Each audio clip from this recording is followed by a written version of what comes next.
Hola a todos, bienvenidos aquí a Tardes de Café aquí en Infiscal. El día de hoy me encuentro con la contadora Silvia Arellano. Hola Gina, buenas tardes. Buenas tardes, contadora. Nos gustaría que nos ayudara a resolver unas dudas que surgieron de nuestro video anterior y son relacionadas con el riesgo de trabajo. Claro que sí, con gusto. Perfecto, empezamos con la primera pregunta y es ¿qué se considera como un riesgo de trabajo? Bueno, si nos vamos a un estricto sentido, lo que nos marca la ley del Seguro Social y la misma ley federal del trabajo, en qué es un riesgo de trabajo, nos dice que es aquel accidente o enfermedad que se produce por el mismo trabajo o por estar trabajando como tal, estar en nuestro lugar o estar haciendo las actividades que nos corresponden por nuestro trabajo. Ya si nos vamos como que un poquito más exigentes, pues dice que se considera accidente de trabajo toda la lesión orgánica o perturbación funcional inmediata o posterior a la muerte. Esto es en estricto sentido ya hablando del tema accidente como tal, porque riesgo, pues bueno, riesgos son los accidentes y las enfermedades que se generan dentro del ámbito laboral, pero ya yéndonos a lo que es el accidente en específico, pues está hablando directamente de algo donde pues ya tienes una lesión, vaya, te torciste el pie, te cortaste un dedo, la mano, algo, ¿no? A eso se refiere más el tema de accidente. El tema de la enfermedad, pues hablamos ya de un tema más patológico. Ahora bien, también dentro de los riesgos de trabajo está el que es considerado como riesgo de trayecto, que es aquel que se ocasiona cuando va el trabajador hacia su trabajo, de su casa hacia el trabajo, o viceversa, del trabajo hacia la casa, y que sufre algún accidente. Bueno, también ese está considerado dentro de los riesgos de trabajo. Perfecto. La ley de Seguro Social menciona que hay como ciertas incapacidades o una clasificación de estas. ¿Cuáles son? Sí, la ley del Seguro Social nos dice que un riesgo de trabajo te puede producir ya sea una incapacidad temporal, una incapacidad permanente parcial, una incapacidad permanente total o, el caso de la muerte. ¿En qué consiste cada una? Digamos, lo que es la incapacidad temporal es aquella donde te torciste el tobillo, ¿no? Pero esto no implica una lesión grave y puedes regresar dentro de 15 días, un mes a tu trabajo de manera normal. Es cuando se da la incapacidad de manera temporal, es decir, el riesgo, el accidente que sufriste o la lesión que sufriste no tiene mayor impacto más que un reposo, una rehabilitación, a lo mejor una cirugía, algo que conlleve cierto tiempo, pero vas a regresar a tus actividades normales de trabajo. Esa sería la incapacidad temporal. La incapacidad permanente parcial es cuando quedaste imposibilitado de ciertas aptitudes para realizar ciertos trabajos, es decir, a lo mejor te tuvieron que amputar una mano, un dedo, un pie, quedaste a lo mejor parcialmente ciego, perdiste la vista, la audición, y para tu trabajo es indispensable que tengas buen oído o para tu trabajo es indispensable que tengas buena vista, significa que parcialmente ya no puedes desarrollar ese trabajo, estás imposibilitada para ese trabajo. A lo mejor puedes desarrollar otros trabajos, pero ese trabajo en específico ya no. Entonces es cuando se da una incapacidad permanente parcial. ¿Cuándo se da una incapacidad permanente total? Cuando totalmente ya no puedes hacer ningún trabajo, cuando quedas imposibilitado de realizar cualquier trabajo por el resto de tu vida. Ahí es cuando ya se da la incapacidad permanente total y pues el caso de la muerte, que creo que no requiere mayores implicaciones, cuando desafortunadamente el riesgo de trabajo, el accidente en este caso conlleva la muerte del trabajador. ¿Qué puede pasar? O sea, la muerte puede ser inmediata o no inmediata, aclarémoslo. Puede ser que a lo mejor en el momento que sufrió el riesgo o el accidente de trabajo, mejor dicho, la persona estaba bien en ese momento, la trasladan a darle la atención médica y desafortunadamente fallece en el momento que llega al hospital o fallece al estarlo atendiendo. Entonces ya estamos hablando que el accidente de trabajo dio como resultado la muerte, aun y cuando en un inicio no murió la persona. Ok. La siguiente pregunta es, ¿cuándo se considera una enfermedad y cuándo se considera un accidente? Y más que nada, ¿cómo podría diferenciarse? Porque ya ve que en pandemia pues estaba mucho con la de COVID-19, entonces no sabemos diferenciar eso, si era enfermedad o accidente. Ok, el accidente, como te decía, debe de conllevar una lesión como bien lo dice el mismo artículo 42 de la Ley del Seguro Social, donde te especifica qué es un accidente de trabajo. Entonces, un accidente conlleva una lesión que puede ser parcial, que puede ser completa, que puede llevarte hasta la muerte. En el caso de una enfermedad, estamos hablando de algo patológico que se pudo haber dado por el transcurso del tiempo, por estar expuesto a ciertas cosas dentro del trabajo o dentro de tu área de trabajo. Hablemos a lo mejor de una persona que tiene que estar en un lugar húmedo por el tema de donde estar desarrollando sus labores, y por el transcurso de ese tiempo, por estar expuesto tanto tiempo a eso, se le produjo una enfermedad crónica, ¿no? De tipo asma, de tipo bronquios, de otro tipo. Entonces, esa es una enfermedad, es un estado patológico que no se dio en un instante, porque otra característica del accidente es que se da en un instante, no es que sea el cúmulo de mucho tiempo para llegar hacia el accidente, no. El accidente se da en el momento estás manejando a lo mejor una máquina y te llevaste un dedo, estabas levantando algo y se te cayó en un pie.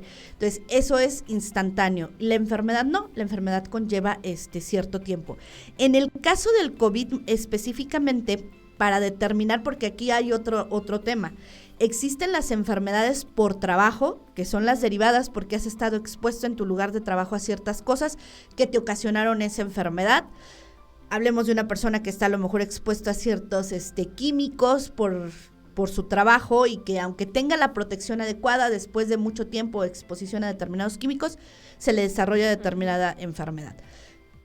A una enfermedad de carácter general, te dio gripa, te dio COVID, no necesariamente en tu centro de trabajo, sino a lo mejor sacando las cuentas y haciendo un estudio y un análisis, resulta que el COVID te dio en los días que tú no estabas laborando, y posteriormente pues veniste al trabajo, pero ya estabas contagiado, ¿no?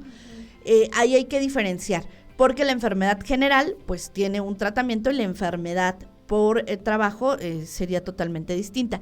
En el caso de COVID en específico, el seguro estaba investigando, o se dio la indicación de que tenían que investigar. Desconozco, la verdad, no conozco un caso donde realmente el seguro lo haya hecho, que haya investigado de si te enfermaste en el centro de trabajo, no te enfermaste en el centro de trabajo, o dónde te enfermaste, para poderlo considerar una enfermedad por trabajo. Casi la mayoría fueron catalogadas como enfermedades generales. Sí. No conozco muchas que hayan, o no conozco hasta ahorita ninguna que sí se la hayan catalogado como una enfermedad por trabajo o dentro del trabajo. Decía que se tenía que hacer una investigación de que te hayas contagiado o que hayas estado trabajando en el transcurso que de acuerdo a la incubación haya tenido que ser para que pudiera darte COVID. Entonces es un poco complicado, pero ese fue el tratamiento que se le estuvo dando. Es una enfermedad, sí, en algunos casos se tendría que estar catalogando como enfermedad de trabajo, sí te dio en tu centro de trabajo, en el caso específico del COVID. Ah, perfecto. Y bueno, uno de los conceptos más controversiales, que de hecho nos lo mencionó hace rato, es el accidente de trayecto. Y nos ponen el ejemplo aquí nuestros seguidores de un repartidor de pizza. Digamos que el repartidor va a entregar la pizza y pues ya, tiene un accidente, choca y demás. Ahí se considera como de trayecto. Ya no sería como para el riesgo de trabajo tal. No, si el repartidor está dentro de sus funciones y va a entregar la pizza, no es un riesgo de trayecto, porque no va a su casa, está dentro de sus funciones laborales entregar la pizza. El repartidor de pizza, su función es llevarle al cliente la pizza, por lo tanto, ese es un accidente de trabajo, porque está dentro de su horario laboral y está cumpliendo con las labores específicas de su puesto. ¿Cuándo se consideraría de trayecto? El repartidor ya entregó la pizza, viene de regreso, entrega a lo mejor no entrega la moto, a lo mejor le permiten llevársela, desconozco, la mayoría que yo sepa no les permiten llevarse la moto a su casa, pero suponiendo que la moto fuera de él, y se la llevara a su casa, y en el trayecto de la salida del trabajo hacia su casa se accidenta, ahí es un accidente de trayecto. Va del trabajo a su casa. Y aquí es muy importante, tiene que ser directo del trabajo a su casa. ¿Qué pasa si en el intermedio resulta que el trabajador, en lugar de irse directo a su casa, se le ocurrió irse con los amigos al café, por decir algo, porque pues muy probablemente no era ni siquiera al café, pero hizo una parada antes, ya no se considera de trayecto porque se interrumpe. Él salió del trabajo, hizo una parada y de ahí se fue a su casa. Entonces ya no se consideraría de trayecto. Aquí lo que es importante recalcar, los accidentes de trayecto no cuentan para la prima de riesgo, que es el video que hicimos anteriormente de la prima de riesgo, no te cuenta para subir o bajar tu prima. Un accidente de trayecto, pues es eso, nada más de trayecto, y se considera solamente para temas de el pago al trabajador, ¿no? Si se considera o no riesgo de trabajo, que se considera como riesgo de trabajo de trayecto. Y se paga pues al 100% como sabemos, pero no te cuenta para temas de la prima. Igual las enfermedades laborales o enfermedades en general tampoco te cuentan para subir o bajar tu prima de riesgo. Lo único que se toma en cuenta para la prima de riesgo son los accidentes de trabajo, que determinan en una incapacidad temporal, en una parcial, en lo que decíamos una permanente parcial, una permanente total, o que derivan en la muerte del trabajador. Eso es lo que te aumenta o disminuye tu prima de riesgo de trabajo, pero la de trayecto no influye, y sí hay que tener mucho cuidado en este aspecto, porque luego se da mucho que el trabajador no te dijo que hizo una parada antes y ya te dice que tuvo un accidente de trayecto. Esto le corresponde ya al IMSS dictaminarlo. Recordemos que él es el que dictamina y determina si realmente fue un accidente de trabajo, si realmente fue un accidente de trayecto. ¿Qué me dirá el IMSS? Oye, a ver, te puede pedir desde a qué hora salió el trabajador, en qué momento checó, miden el trayecto hasta su casa, cuánto tiempo se tendría que haber hecho, y si las cuentas no checan, pues se darán cuenta que hubo una parada intermedia donde ya se interrumpe y ya no se considera de trayecto. Muy bien, contadora. ¿Y cómo queda protegido el trabajador con los riesgos de trabajo ante el IMSS? O sea, ¿cómo él podría asegurarse de que si tiene un riesgo de trabajo lo van a atender? Sea lo principal que esté asegurado, ¿qué sería lo primordial aquí? Ok, ¿cómo queda protegido él ante el IMSS? Lo principal es que debe de estar asegurado. O sea, si está asegurado, al momento de que el hecho de que tú ya estés asegurado, para ti es una garantía el que tienes el seguro del ramo de riesgo de trabajo, donde te van a dar la atención médica, donde ya te determinarán si sí fue un accidente de trabajo, y entonces harán todo el dictamen y te dirán a lo que tienes derecho, pero de inmediato el hecho de estar asegurado te protege de tal manera que tú tienes la atención médica por parte del IMSS por el solo hecho de estar asegurado. Claro, sí, lo que decíamos, que es muy importante estar asegurado. ¿Y qué se hace cuando existe un accidente de trabajo? O sea, ¿qué es lo primero que se tiene que hacer? ¿Dar aviso al IMSS? ¿Llevar al trabajador al IMSS? O... Efectivamente, cuando sucede un accidente de trabajo, lo primero es dar aviso al IMSS, evidentemente para que vengan si es necesario mandar una ambulancia, vengan por el trabajador, o si el patrón, si es un accidente donde el trabajador esté en condiciones y lo pueden llevar, lo puedes llevar directamente, pero hay que dar siempre aviso de que se tuvo un accidente. Sí, claro. Y bueno, la siguiente pregunta, nos dicen qué documentos se necesitan para comprobar que fue un riesgo de trabajo. Bueno, más que qué documentos se necesitan, una vez que tú llegas al IMSS, cuando sufres un accidente de trabajo, en la misma unidad del IMSS te van a preguntar qué fue lo que pasó, qué es lo que sucedió, ya tú les vas a explicar qué fue dentro de tu centro de trabajo y demás, y te van a dar a llenar un formato que es el que conocemos, el formato ST7, que es el que vas a llenar tú, pero no solo llena una parte del trabajador, donde aparte de todos los datos que le pidan, va a redactar de manera muy clara qué fue lo que pasó, porque es lo que va a determinar que el IMSS determine o dictamine si es o no un riesgo, un accidente, de trabajo. También viene una parte que tiene que llenar el patrón con la versión de sus hechos, porque no es solo la versión que te dé el trabajador, también se tiene que tener la versión que te da en este caso el patrón, para poder llegar a un dictamen de si se clasifica o no como un accidente de trabajo, o como un accidente de trabajo, o como un accidente de trabajo de trayecto, ya dependiendo o como una enfermedad. Bueno, para el caso de las enfermedades es otro formato, se usa el ST9, pero en el caso específico de los accidentes te dan el ST7 a llenar. Se va a llenar y ahí te dirán si requieren alguna otra documentación, como el INE del trabajador, el número de seguro social y otros documentos que te pedirán para soportar lo que es el llenado como tal, pero lo que te va a servir para determinar si es o no es el llenado de ese formato. Ese formato es clave y es el que te van a dar siempre, ellos mismos te lo entregan para que tú lo llenes como trabajador y posteriormente lo tengas que entregar a tu patrón para que él también lo llene y lo firme de que está de acuerdo en lo asentado en este documento. Ok. ¿Y cuándo se usa el formato ST3? El ST3 es un formato que se da para la incapacidad permanente total, cuando ya permanente, ya sea total o parcial, pero cuando se sufre una incapacidad permanente o cuando se da la defunción del trabajador, es que te dan el formato ST3. Igual también lo tienen que llenar tanto patrón como...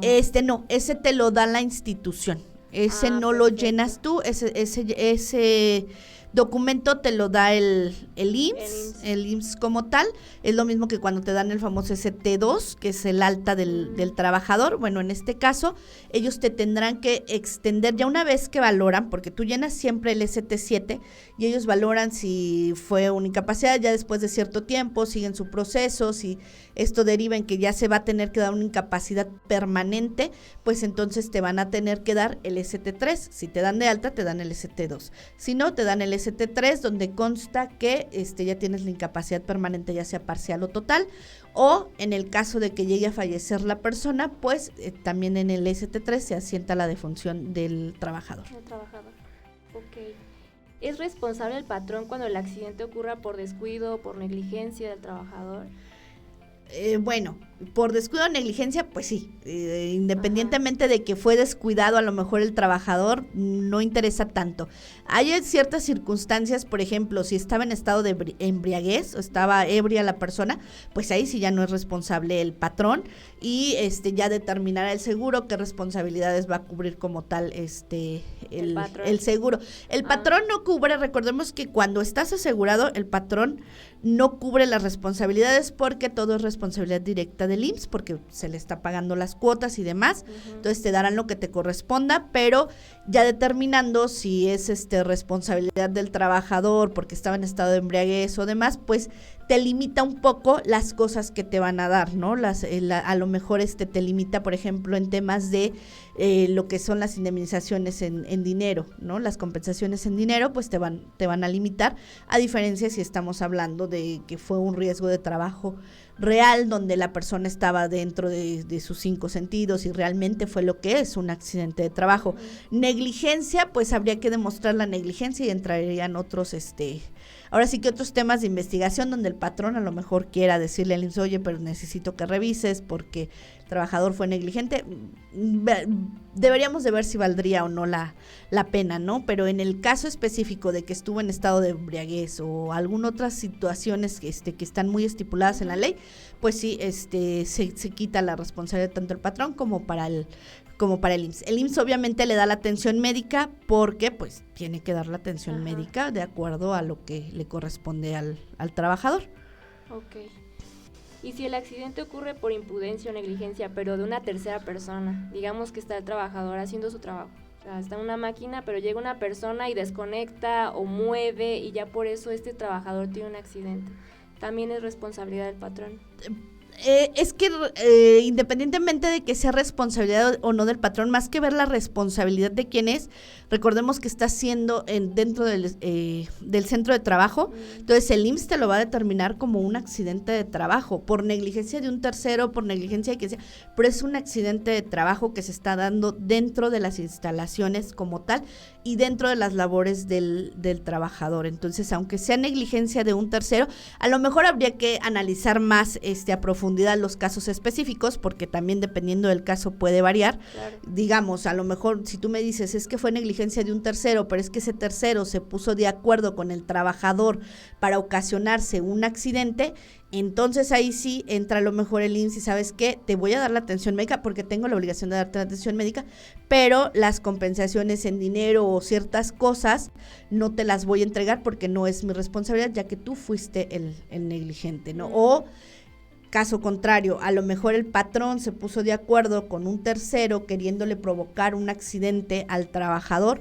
por la circunstancia que sea y el IMSS logra determinar o se percatan dentro de las investigaciones. Entonces, si el patrón por la causa que ha sido se pone de acuerdo con alguien más queriéndole y el IMSS logra averiguar por X circunstancia porque el trabajador le dijo que sospechaba por lo que sea, ¿sabes qué?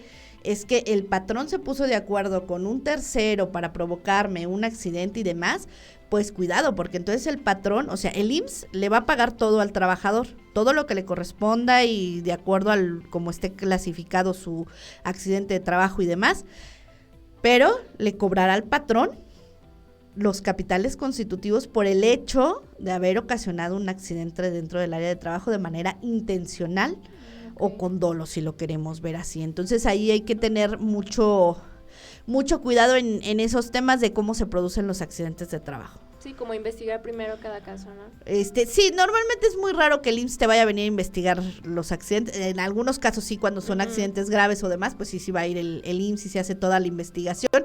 Entonces hay que tener cuidado y siempre tener las medidas para evitar que se considere por un tema de negligencia. Ok. ¿Cuáles son las obligaciones del trabajador y del patrón en esta situación?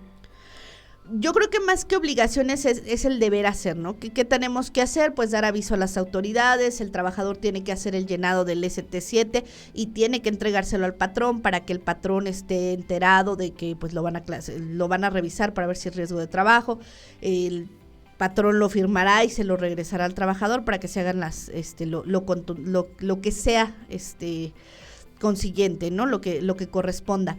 Ahora bien, ¿qué otras obligaciones? Pues básicamente están entregando las incapacidades, es obligación del trabajador. Recordemos que tenemos que estar comprobando el por qué no estamos viniendo a trabajar, ¿no? ¿Sabes qué? Me dieron una incapacidad temporal, esta es mi incapacidad. Se termina esa incapacidad, me dan otra, pues te vuelvo a mandar la incapacidad. Si en algún punto me determinan una incapacidad permanente parcial, pues también te lo tengo que hacer saber, que ya no puedo estar ejerciendo a lo mejor ese trabajo y lo que se tenga que hacer, ¿no? Si se puede acomodar o no en otro lugar a la persona y demás. Entonces, sí es importante que el trabajador siempre esté informando al patrón de cómo va avanzando y pues como patrones estar al pendiente de qué es la situación o cuál es la situación que está pasando y que va siguiendo nuestro trabajador. Claro, como tener la comunicación. Exactamente.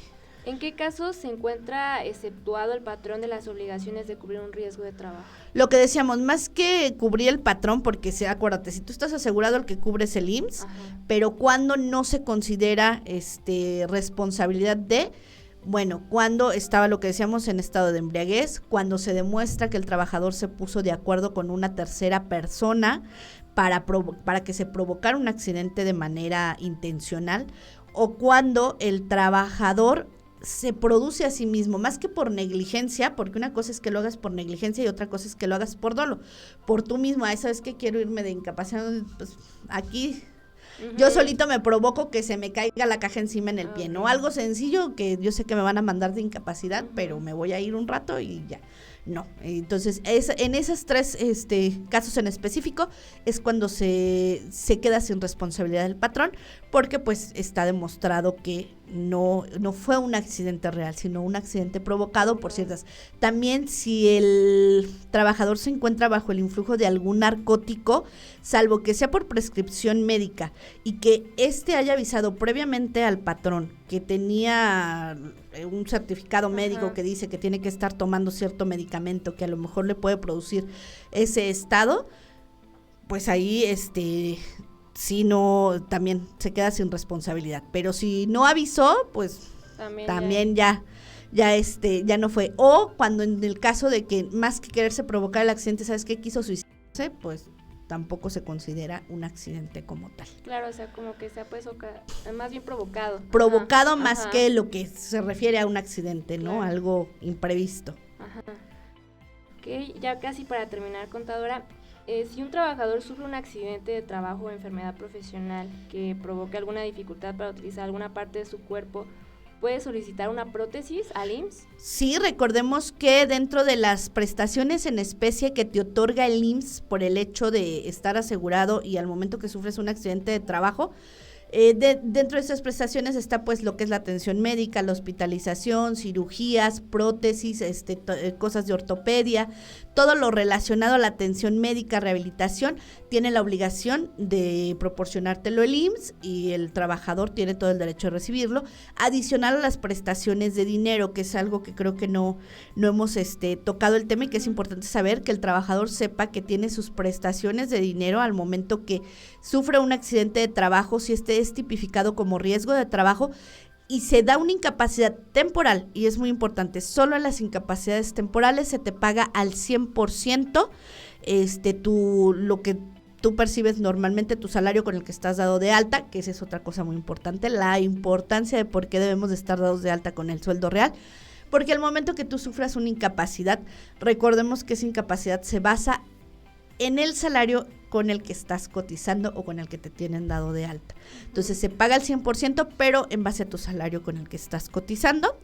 Eso hablando en el tema de dinero. Cuando se trata ya de una incapacidad permanente, parcial o temporal, ya entran otros temas de, por ejemplo, en el parcial que perdiste el 50% de la movilidad o más o menos, dependiendo, y entra ese tema para determinar la pensión mensual que te van a otorgar. Mismo caso cuando es una incapacidad total, permanente total, te dan el 70% de tu salario, entre otras cosas, con otros cálculos que deben de determinar, aparte que se debe contratar un seguro de sobrevivencia y otros temas, pero sí tienes derecho a prestaciones de dinero. Dependerá del tipo de incapacidad, dependerá del miembro que a lo mejor fue votado, dependerá del grado de la incapacidad, de la lesión que sufriste, pero sí te dan también una pensión de manera mensual, y en el caso de la muerte pues se tiene que hacer todo el trámite para el tema de las pensiones de la viuda,